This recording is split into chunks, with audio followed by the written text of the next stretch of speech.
हमारा YouTube channel UPS Lalpur Rajpur है, उसे आप सब्सक्राइब करिए जिससे आप सारे वीडियो देख पाएंगे। धन्यवाद। हाय, दिस इज नरेंद्र। आज हम लोग वही बात करेंगे। कल नंबर सिस्टम पिछले वीडियो में हमने देखा था मैथ्स के कि हम लोगों ने नंबर सिस्टम के बारे में बात की थी। अब नंबर सिस्टम को मैं और डिटेल में बताने वाला हूँ, जो कि आप नंबर लाइन पे देखेंगे वही चीज़ें, तो आपको इससे बेहतर समझ में आएगा actually whole number, natural number, integer से रेशनल नंबर क्या होता है। तो आइए देखते हैं कि नंबर लाइन पे क्या है।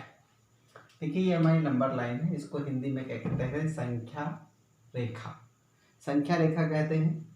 देखिए यहाँ पे इसको एक्स अक्ष कहते हैं, इसको वाई अक्ष कहते हैं, या डिटेल में बताया जाएगा जो कोऑर्डिनेट पे हम बात करेंगे।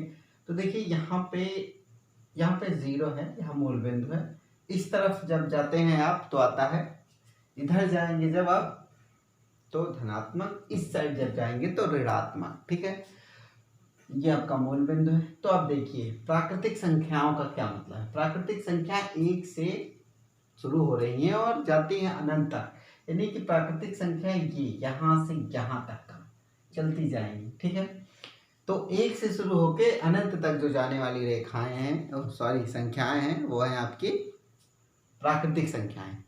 ठीक है, अगर अब पूर्ण संख्याओं पे आ जाए, पूर्ण संख्याओं पे हम आएंगे तो यह जीरो विषम में तो यहाँ से शुरू हो जाएगा, फिर ये सिस्टम यहाँ से चलेगा, तो ये हो जाएंगी आपकी क्या? पूर्ण संख्या।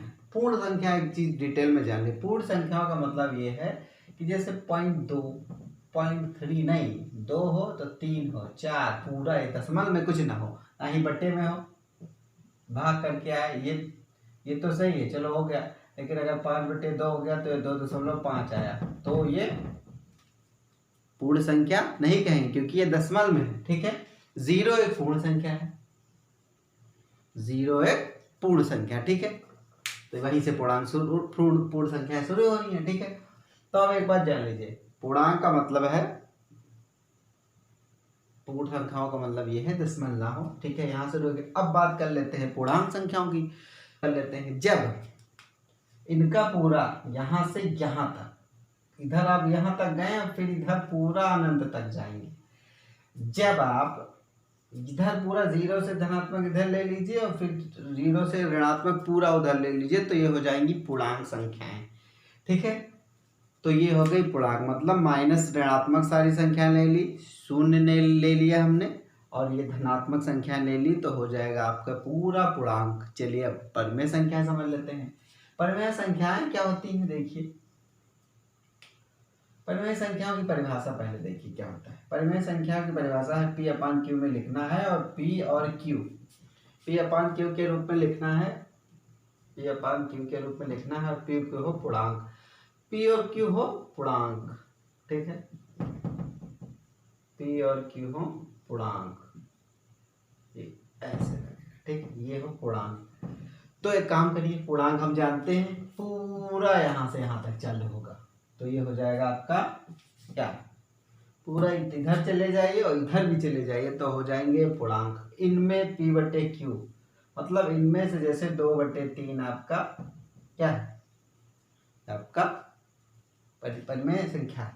ठीक है, एक चीज और जान लीजिए, जीरो आ गया। देखिए परिमेय संख्या में जीरो आ गया। एक चीज आसानी है, बटे वाली भी कैसे जो हम बता देते हैं कि ये होंगी परिमेय संख्या।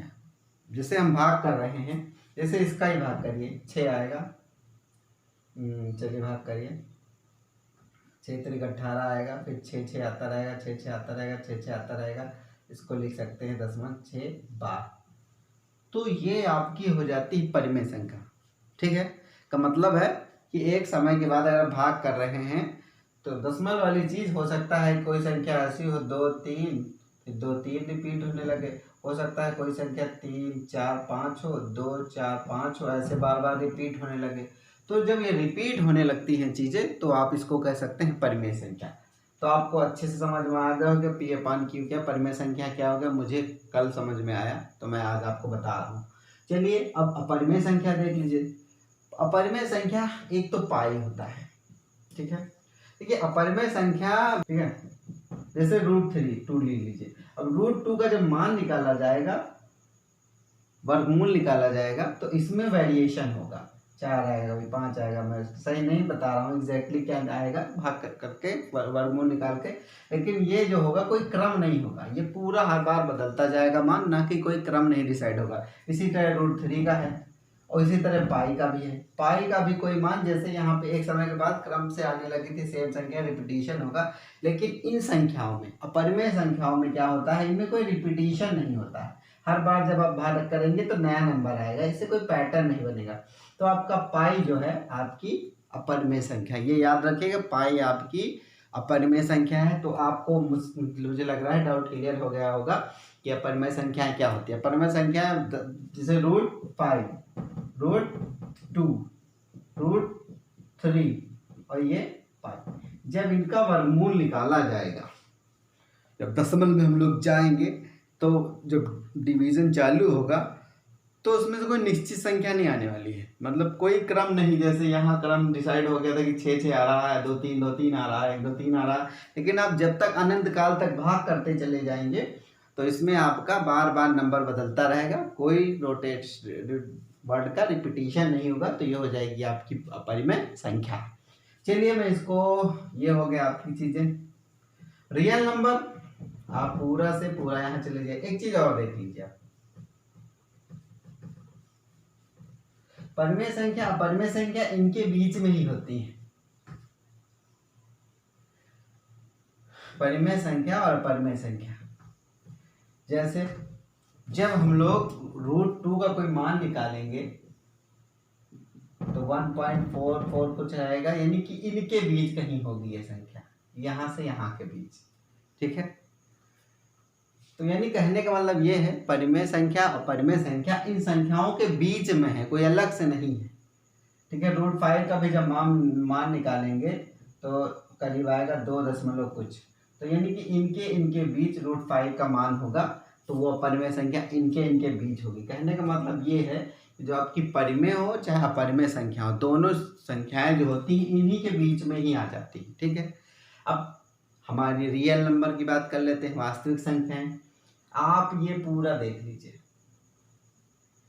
धनात्मक जोड़ लीजिए, ऋणात्मक जोड़े, परिमेय संख्या जोड़ लिया, अपरिमेय संख्या जोड़ लेंगे तो ये आपका हो जाएगा पूरा रियल नंबर का सेट।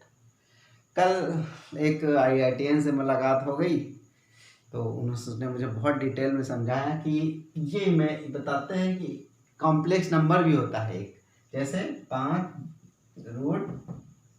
ये मैंने कल बताया था। इमेजिनरी क्या होता है, इमेजिनरी नंबर भी बताया था हमने, काल्पनिक संख्या। तो क्या बताया था, √2 रूट माइनस का ये बताई थी ये चीज़ें। तो -√2 का तो वर्गमूल निकाल नहीं सकते, इसका भी नहीं, बहुत एक थ्योरी है, वो मैं ज़्यादा डिटेल नहीं जानना चाहता हूँ।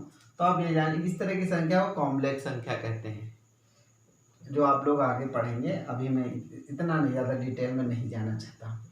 तो चलिए मैं संख्या रेखा पे आ गया हूँ, तो एक चीज़ आपको और डिटेल बता देता हूँ कि एक क्लास में है, 8th क्लास की बात कर रहा हूँ, 8th क्लास में जोड़ है। कहता है कि संख्या रेखा पे आप जोड़ के बताइए क्या सिस्टम है, तो मैं वो जोड़ के बताना चाहता हूँ आपको। इसको भी मैं मिटा देता हूँ, जैसे मान लीजिए ये, इसको भी मिटा देता हूँ। जोड़ को दिखाना होता है, जैसे कहा गया 5, 2 छोटे छोटे कर लेते हैं, हमें आसानी होगी। 5 में 3 जोड़िए, 2 में 3 जोड़िए, तो देखिए ये ऐसे, तो 0 से आप आए 2, उसके बाद आपको 3 जाना है, 1 2 3, तो ये हो गया ऐसे। तो आप जोड़ के आपका ये आ गया इतना। तो इस तरह आपको संख्या रेखा पे जब जोड़ना बताएगा, चार्ट में बताना पड़ता है कि संख्या रेखा पे आप दर्शाइए कि जोड़ ऐसे होता है। तो आप पहले 2 पे गए, उसके बाद यहाँ से गिन लिया हमने 3, ऐसे आ गया। इस तरह घटाने की भी बात हो सकती है, छोटा सा मैं चित्र बना देता हूँ या इसी से काम चला लेता हूँ। चलिए मैं इसको मिटा देता हूँ। मान लो घटाने की बात आ जाती है, ठीक है। मान लीजिए 5 में से हमें घटाना है 3, ठीक है, वैसे तो 2 ही आता है। तो समझ लीजिए आप 1 2 3 4 5 करके यहाँ उछल के आ गए, ठीक। अब कह रहा है -3, तो यहाँ से 3 गिनिए, 1 2 एंड 3, तो ये हो गया। तो आपका जो यहाँ से यहाँ तक बचा वो आपका हो गया आंसर। कभी कभी कह देता है दोनों संख्या माइनस में हो, 2 और इनको जोड़िए और -3 जोड़िए, इनको निकालना है। तो देखिए पहले माइनस का हम लोग जाएंगे 2, ठीक है, उसके बाद माइनस का 1 2 एंड 3, ये हो गए, और जोड़ यहाँ से लेके आपका हो गया, ये हो गया -5, ठीक है। तो इस तरह जोड़ और घटाव है संख्या रेखा पे। उम्मीद है चीज़ें क्लियर हुई होंगी। अगर क्लियर नहीं हुई होंगी तो आप बताइए कि कोई क्वेश्चन होगा तो मैं आपका सॉल्व करूँगा। धन्यवाद।